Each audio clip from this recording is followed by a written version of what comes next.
All right, guys, we are tackling the three most dangerous Wing Chun techniques from Sifu Dan Lok. And if you guys don't know who Dan Lok is, he is like this self-help guru who teaches people how to become very wealthy. And obviously, he's one of these scammer guys.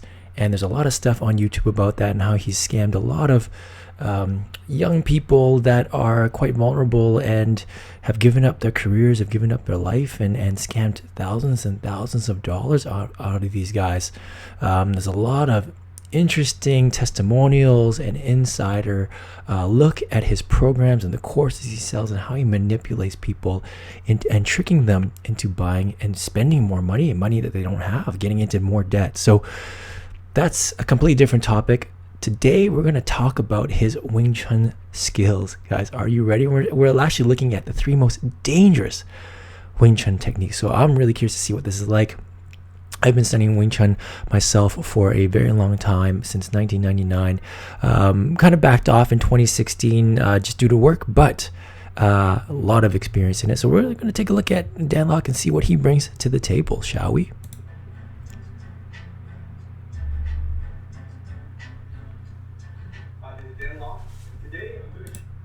Okay. I love this is what he does a lot. He likes to tie himself to Bruce Lee. And so he'll, like you see that right there, trained from Bruce Lee's original student, Ted Wong and Joe Louis. Hey, it's probably true, but you'll see that he associates himself with Bruce Lee a lot. He does a lot of Bruce Lee pictures in his intros. I wouldn't be surprised if we see Bruce Lee again. And it's just one of those marketing tactics to assume clout, to assume expertise just by attaching yourself to Bruce Lee. And a lot of people do this, right? Everyone does that. A lot of people in the martial arts circle do this. And of course, a lot of admirers of Bruce Lee. I'm definitely one of them. And it's easy for people to just assume that you've got skills if you've got Bruce Lee's name attached to you. Let's see what he says. Three most dangerous techniques in Wing Chun. Obviously, Wing Chun, we have so many. The three most dangerous techniques. I'm really curious to see what this is like. Guys, this is it's a marketing ploy. It's to show that this guy has skills, he's intimidating. I don't know. Maybe he's trying to pretend he's alpha. I don't know. Anyway, I really want to make it clear that there's no such thing as the most dangerous technique or the most effective technique. In my opinion, the most effective technique in any style in Wing Chun is the technique that presents itself. That's it. In that particular moment, in that whatever the opponent didn't do, and whatever works, right? So that could be a chain punch, a front kick, a roundhouse kick, an overhand right, doesn't matter. Whatever was effective in that moment is the effective and most dangerous technique, right? Whatever took the guy out, got you into safety, that's what it is. There's no be-all, end-all silver bullet technique. And anyone who says that, I start second guessing them immediately. Techniques and different offensive techniques and defensive techniques.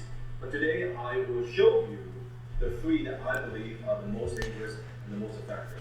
Now the very first technique is the finger jab. Now why? Oh, there's the Bruce Lee. There's the Bruce Lee picture all over again. And, obviously Bruce Lee is like the godfather of martial arts, of mixed martial arts, right? He pioneered that. There's so many great things he's done. And I'm a huge admirer of him. But if we look at his Wing Chun history, he didn't have a lot of time in Wing Chun, right? He learned for a few years and then moved over, especially back then when the method of teaching Kung Fu was to you just drip information, right? Now you're pouring information out. There's a lot of free information, a lot of good teachers out there. So the amount of Wing Chun knowledge that Bruce Lee has is quite small. But I mean, obviously he's done so much with that information. But you can see here he's got the finger jab. I'm not a big fan of the finger jab, and and I'll explain why. But let's see what Dan Lok talks about here. The finger jab so dangerous. Let me show you. Now, in terms of when we are in the fighting range. Poor guy. The guy that's suited up. He's got the chest pad and the eye goggles. You already know it's going to be a bad day, a bad skills day of Dan Lok teaching his quote unquote Wing Chun. When you've got this, it's all marketing stuff. You don't need goggles if you can't control how you're going to strike someone for demonstration purposes. Your skills are being questioned right then and there. The finger jab is the longest weapon against the nearest target. False. That is not the longest weapon. The longest weapon is the kick, right? Hey, ever thought of that?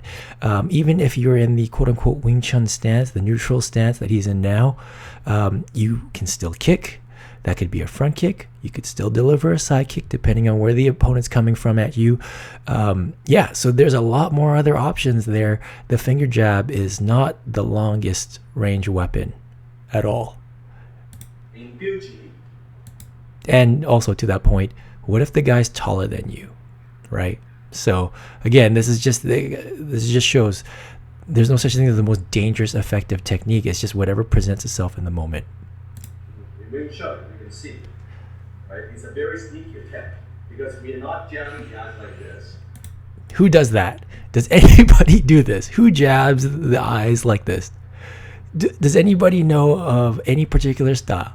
Like even in like Kung Fu styles, the snake style, I'm pretty sure they don't do it this way.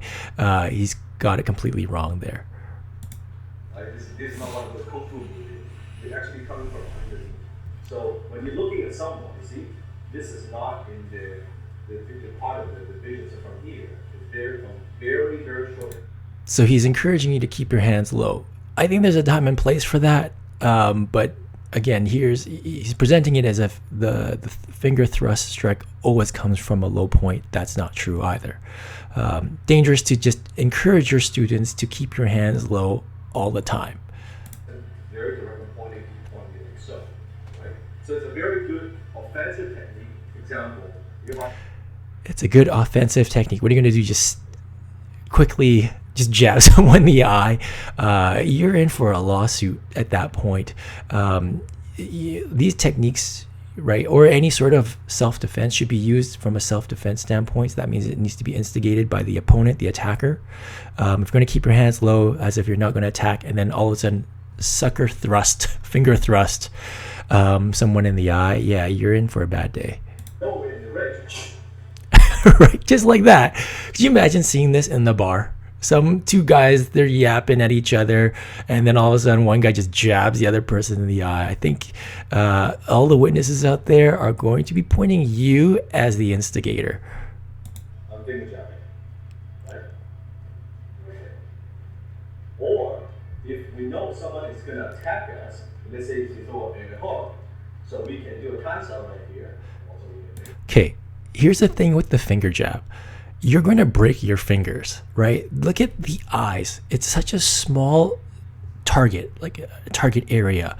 And all around it, you've got skull. Like you got your cheekbones, you've got the forehead. It's a moving target. The opponent's got adrenaline. They're probably bobbing and weaving or just moving and huffing and puffing and trying to tackle you down or hit you in other ways or throwing multiple punches at you. There is very, very, very little opportunity or chance that your finger jab is actually going to hit the eye, okay? And chances are instead you're going to break your fingers, right? This is I'm going to tell you right now, this is the wrong way to apply the finger thrust. He talked about the Buji, which is the third form in Wing Chun. He's applying the finger thrust action completely wrong, and this is asking for a broken hand, broken fingers right off the bat in a fight. And yeah, this is not the way to apply it. He's got it all wrong. And I don't know if he was taught this way or if he's just trying to show you something that scares people. It shows how threatening and how great of a kung fu artist he is. But yeah, he's got it all wrong here. I'm going to tell that you right now. And then there's a completely different way of applying it. And he is taking the too literal sense, the literal sense of how to apply this, which is not right.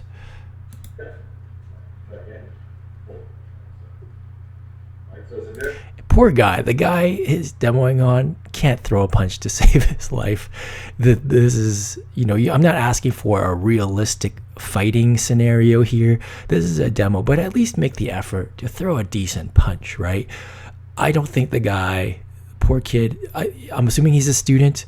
Poor kid doesn't know how to throw a proper hook or a punch in any way, it seems, and he's got the goggles. I just feel bad for him.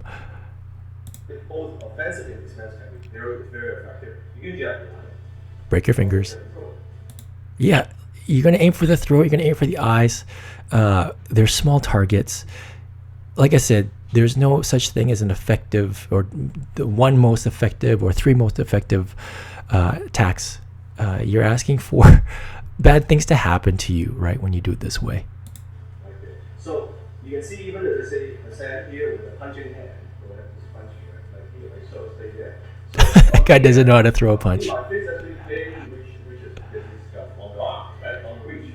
But look at my finger. I'm doing a finger jab. Okay, but what if the guy is 6'8"? Then what? Where's your finger jab now?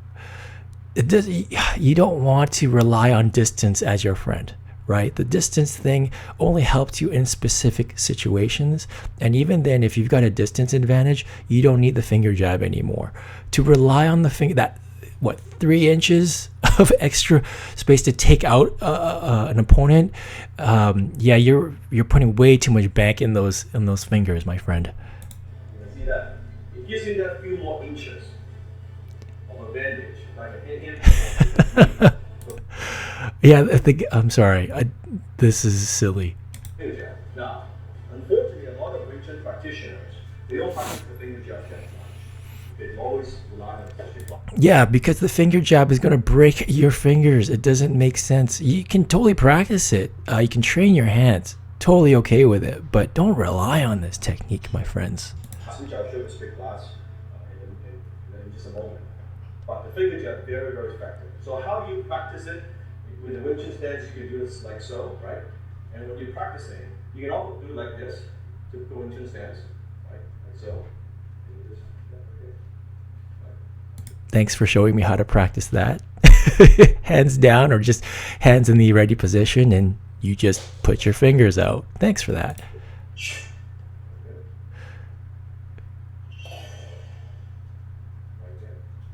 Or could be even from this position, right? Asking hand from here. From here, you can see. Shoot. Really like this. Here, underneath. Something like this. This, I don't even know why he's showing this. This is just training. This also assumes that the other person has their hand in a very particular way. Yeah, I don't really know the value here it's giving to its viewers.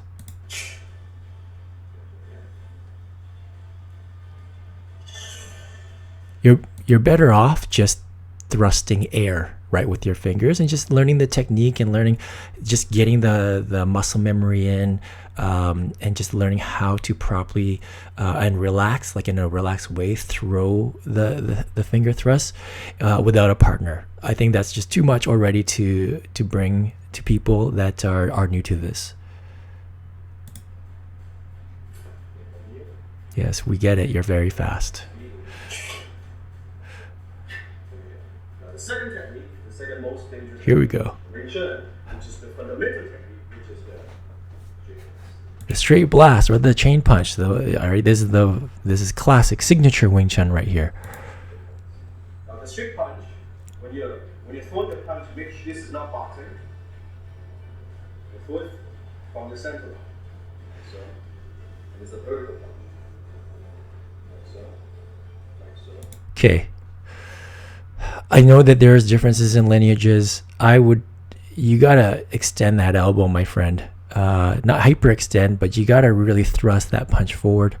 You can tell that this is not the best punching technique. It's not all there. It just doesn't look powerful at all. There's a way to throw these punches in a way that you can feel the power.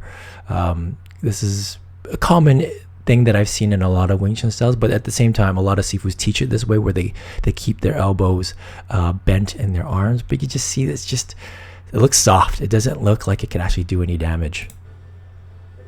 Right? Look at that. What makes it dangerous is instead of the feet of, let's say, a boxing, it could be 1, 2, 3, 4. Okay, boxing is a great sport and also a great form of self-defense. These guys they know how to take a hit, they know how to deliver a hit. I would not be dissing boxing. I don't know if he is dissing boxing per se, but I definitely have mad respect for boxing. Straight punch in Wing Chun is it's like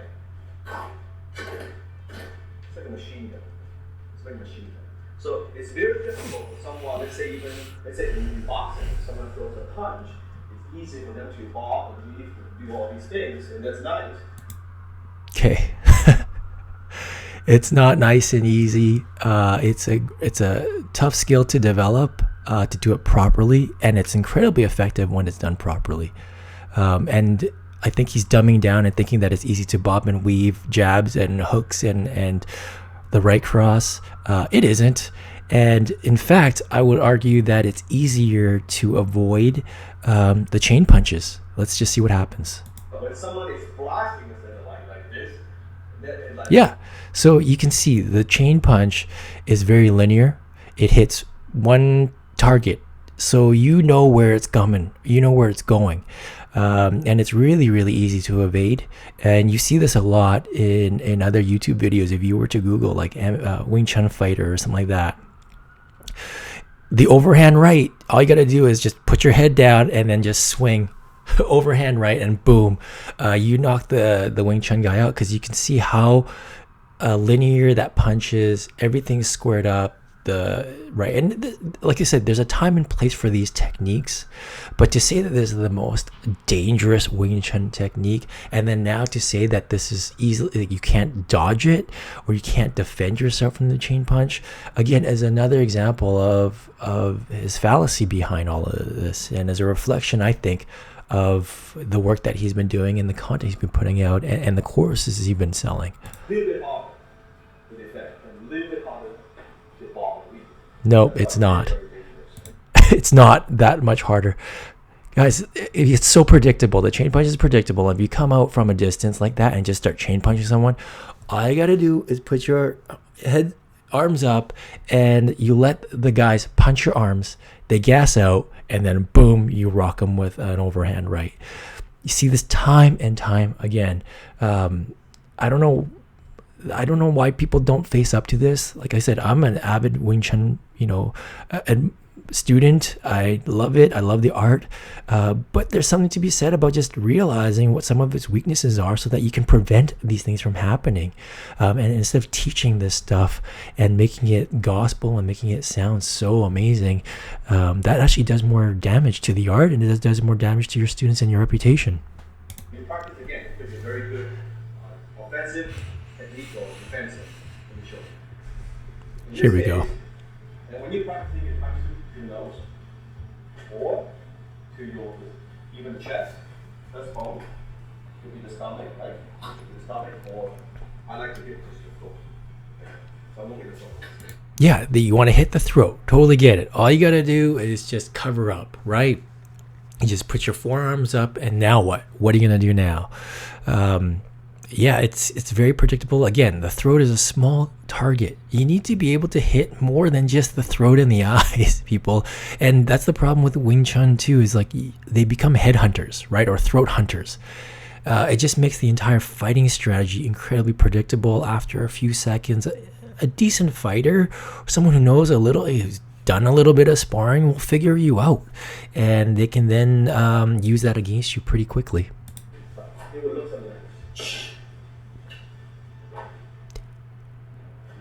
So let's say I can see if he wants to, he's not right there. See that? No. Poor guy, look at him. What punch is he throwing here? Look at him. Oh, I feel bad for the guy. And if it's speed, it would be like.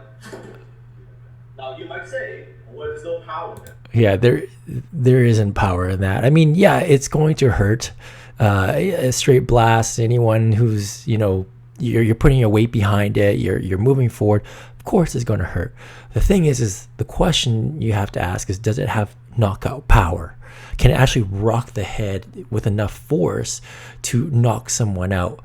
I don't think so. And then on top of it, the whole delivery and how he's entering, how he's bridging the distance is a bit questionable to me. But again, it's, if I say classical Wing Chun, if you will. Just how that. Okay. You can't just tell me. That's it, right? You gotta show it, and I don't see it in there. I can see he's moving the guy, so there's something in there. But can it knock someone out? I don't think so. And I think a lot of Wing Chun people haven't really tested their punching power to validate if it can actually knock someone out. Hitting someone on the throat, you don't need a lot of power.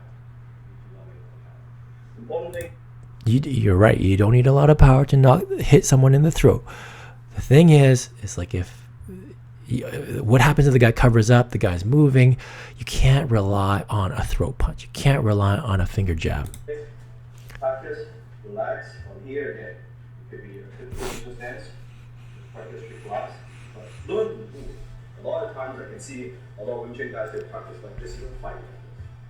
No, that's true. You don't fight like that. But there's a lot of things that people do in Wing Chun that they don't fight like sticking hands. You don't fight like that, but you still train it. So it doesn't make sense to diss someone for standing in the regular neutral Wing Chun stance and just chain punching. It's a drill, right? It's just one way of exercising one particular technique or emphasizing a skill or a theme behind a drill, whatever it is, right? It's like saying, why skip rope in boxing? You don't fight like that. It's a bit silly to use that argument. When you're practicing, make sure you learn, include the footwork, and you move in, you close again. Okay? Now, that's the second technique, street class. Third technique. I think he's getting tired.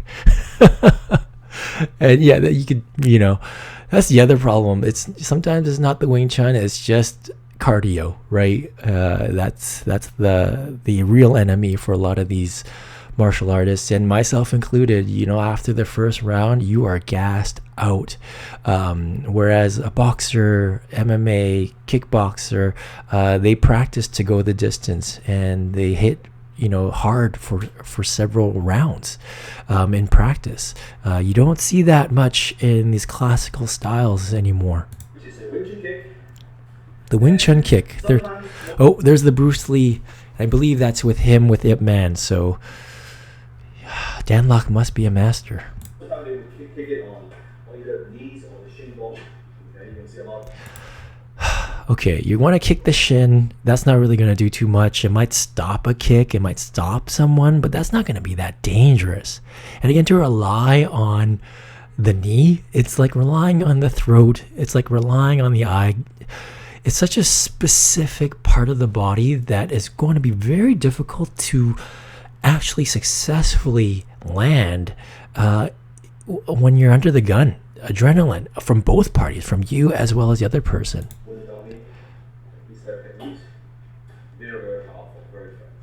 Very effective. Yeah, look at how close you have to be. The front kick has its time and place. A low front kick, I would argue, even has less, right? It can be very versatile. It can be effective in a particular situation. It is a great weapon to add to your arsenal. But look at that distance. Look how close you have to get to someone. How are you going to even get that close? And it's a very, very specific situation. And to call this the most dangerous Wing Chun technique, it's a bit of a stretch. Okay. So from here, now it is not a flick. It's not a flick. It's actually a stop. It's not. It is whatever it needs to be, in my opinion. Obviously, you want to have enough oomph behind it, so a flick doesn't make sense. But if you needed to do a flick to distract or to just shock the person, that just to get them off their timing, so that you can do something else that would really land that knockout roll, or to get them out of your way so you can get out of there, that's what matters. When you're practicing on the partner, just practice. You don't want to hurt your partner. Just kind of like flick, but in reality, it's more like a storm. Where you're trying to break it, like one shot. Now, another thing you can do is, of course, you can also do the finger jab right? With the straight blast, and then you can also combine some of these techniques together. Or you do the kick first, right? Okay, look how close the guy is. He's just standing there, and it's really rare that that's going to happen. Excuse me. So either they're going to be, you guys are going to start, a bit far apart. It's like a mutual type fight. You guys both feel that, you know that something's going to happen. Or it's going to be really close like this, and you're in a sucker punch game. And yeah, you could definitely strike first. Then there's the question about, what are people going to see and witnesses and all those things. In my opinion, you always want to maintain some distance, just because you want to stay away from that fightings that where they can strike you with a sucker punch. I think that's more effective, and just talking yourself out of that situation, talking them down, is more effective than just striking them when you're that close. You're looking at a bad situation. Either you're going to piss them off and they're really going to start attacking you after this point, or you actually hurt them, break their leg, jab them in the eye, pop an eyeball, and then now you're getting a lawsuit 2 weeks from now. A finger jab, and then you can do the straight blast. Those three techniques are very, very effective. So, three most dangerous techniques. Yeah, I don't think so. Dan, you got this wrong. Guys, let me know what you think. I'm really curious to hear what your opinion is on this. Let me know. I plan to do more videos on this. If you want to see some Wing Chun, also let me know. I'd be happy to do a little bit of demonstration, show you, okay, well, if not the finger jab, what is the right way to do it? Or what's my opinion of what the right way is? So guys, leaving it there. Till next time. Cheers.